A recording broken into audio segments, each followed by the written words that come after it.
Hey you guys, it's Britt. Tonight we are here, no makeup on yet again. I'm going to do a little skincare, and tonight instead of talking about something super specific, I want to talk about my unpopular opinions because I had shared your alls in a video maybe about the week before last. I can't remember. I'll link it down below, but I want to share my own tonight so that we can keep the conversation going. So if you're interested, please keep watching.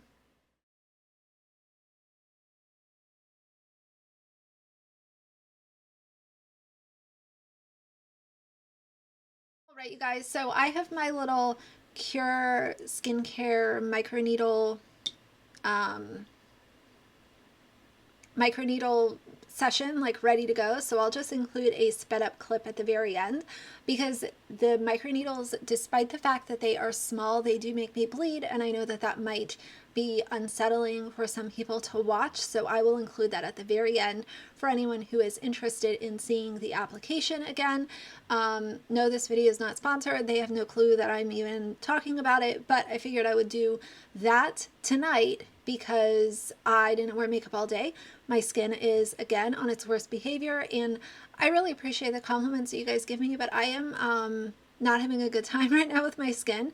So I appreciate the kind comments, but I'm just working with what I have and, trying to nurse it back to being its normal self. So let's just start from the top. Some of these are going to upset people.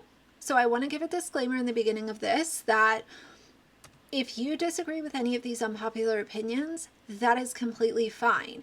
If you agree with them, that is completely fine. If you have a different perspective that you want to offer, that's amazing too. Please leave it in the comments down below. These are just my opinions that I have gathered over the last, I usually keep a running list in my phone just when stuff comes across my mind because I do like to do these videos periodically.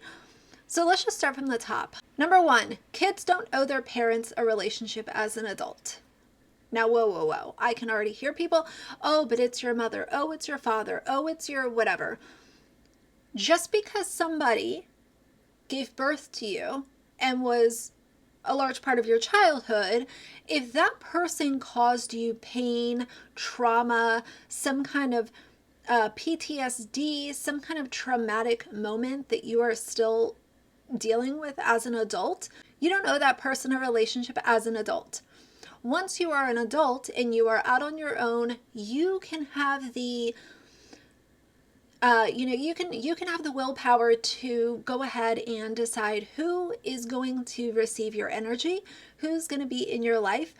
And if a parent was really crummy to you as a child and you don't want them in your life as an adult, that is something that you can decide to do. One thing I have to say is I do think that with this kind of millennials and generations after millennials, it is kind of this shift because I know, I'll just use my dad as an example. Like his generation was that no matter what, you have to be there for your parents. You have to give them a relationship. You have to stay in contact with them. No matter what happened as a child, you still have to be there for them.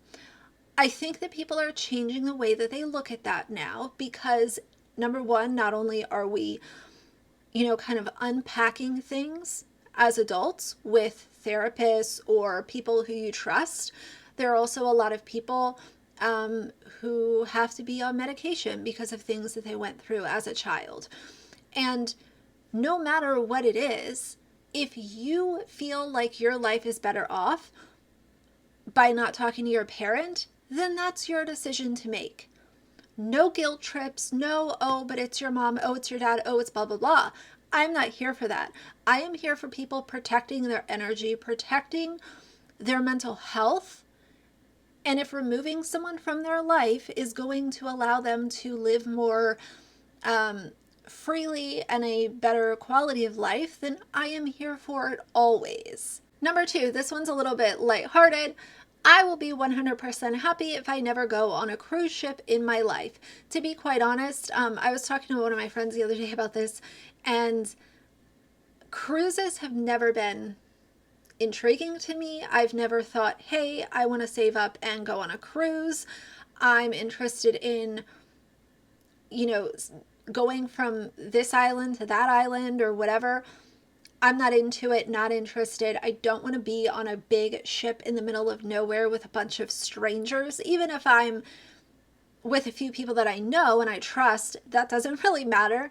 I just have no interest in it. I think it's overpriced. I think that it's overhyped. And I have no interest in being on a big ship in the middle of the ocean out there, kind of, trusting that we're going to make it to the next destination. Okay. Just not for me, not into it. I'm good.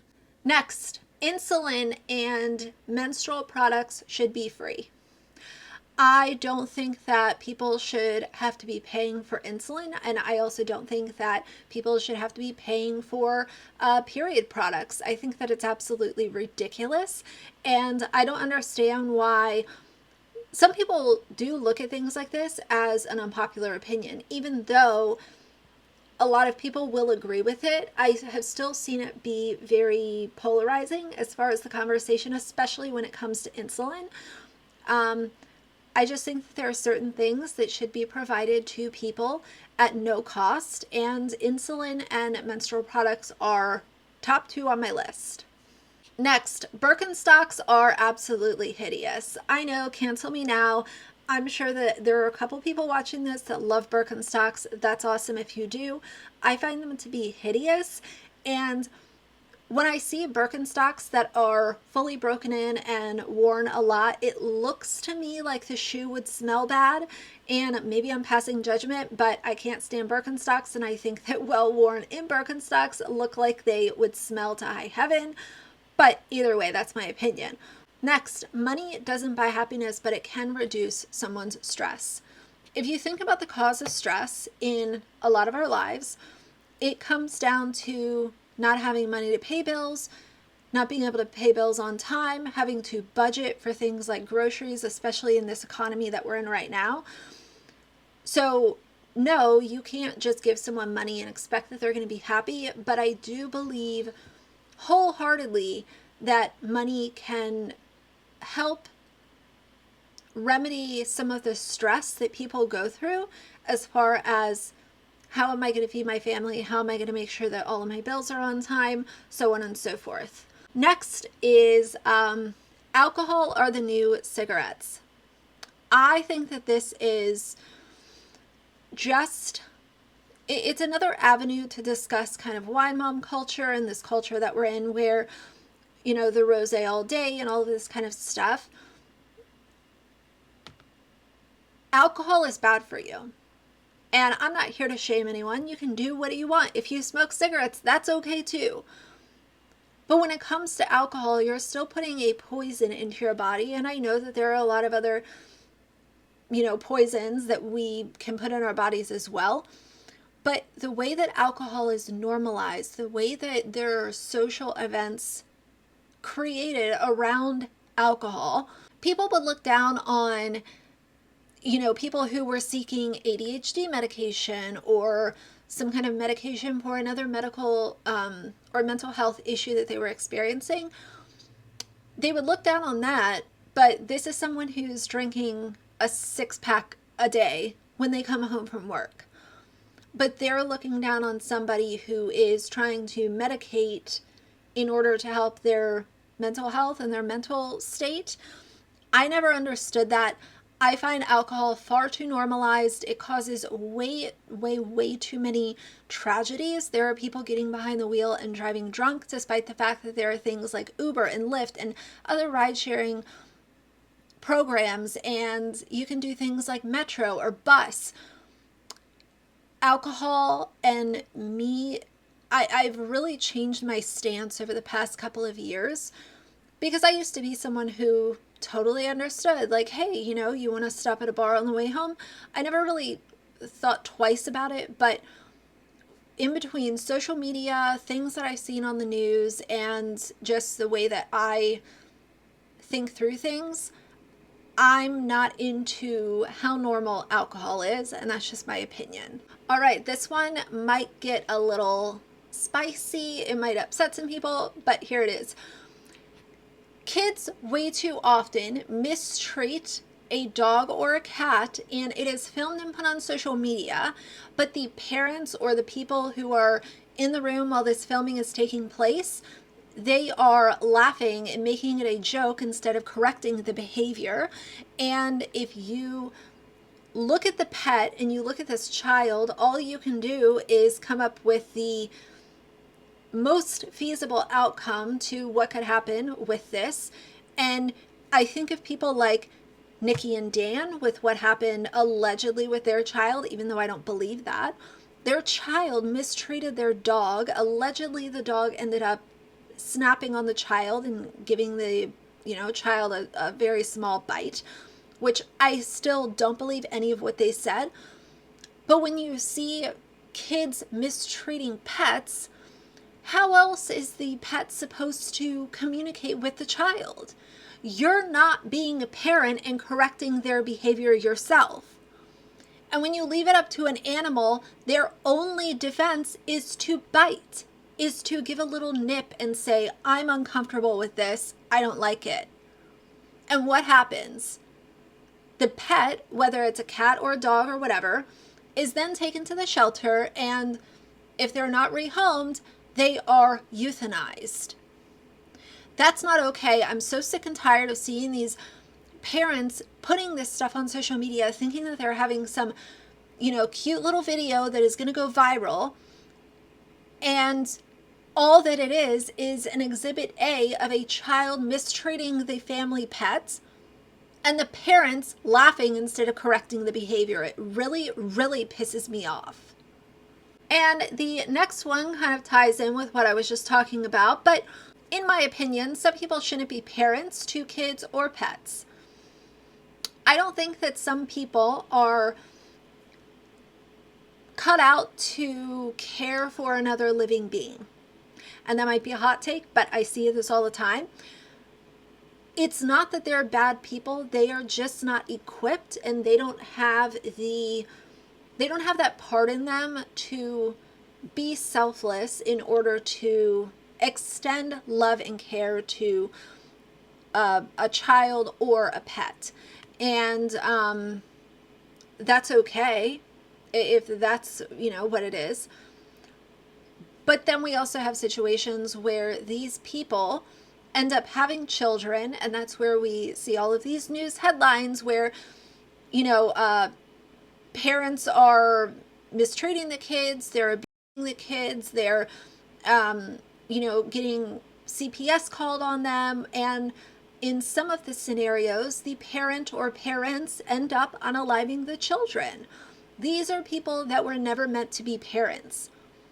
And I can see some people, especially on social media, and I look at them and say automatically, you should not be a parent to anything.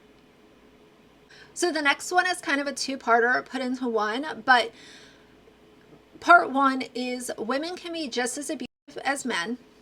And on the flip side of that, I also think that men can have body dysmorphia issues just as common as women can, especially in this age of social media where you see, not only these influencers with these perfect bodies, that influencer role can go to men or women. It doesn't matter. And I don't think that people think about that sometimes. Men can have body dysmorphia and self-esteem issues just like women can. And as far as being abusive, yes, can a man maybe be physically stronger than a woman? Sure. But that also doesn't mean that a woman can't be abusive or can't be as abusive as a man can be. Okay, two more, and then I will get into starting my little microneedle session. The second to last that I have is stan culture online needs to be a case study one day, if it's not already a case study that's going on. I think that because I talk about stan culture so often, I find it really fascinating, and I'm not even a psychologist or anything like that.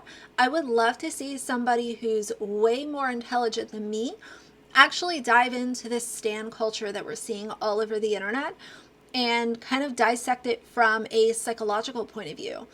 Like, what's going on with these people to make them so attached to strangers that they don't know. And not only are they attached, but they're willing to defend deplorable behavior when the person that they're defending has no clue that they're even doing it. And they didn't ask for them to do it. Some of them, you know, that's something else. But for the most part, these YouTubers have no clue that these people are out here acting a fool on their behalf. So I'd love to see that be a case study. I would read it front to back. And I do think that it will be eventually, just because when people think about influencers, automatically, you have to think about the followers. You have to think about the, followers that check in every once in a while. Then you have to think of the followers that turn themselves into stands and start acting unhinged all over the internet. Okay, and the last one is probably not unpopular, but I'm going to throw it in here anyway. Kids don't belong on social media.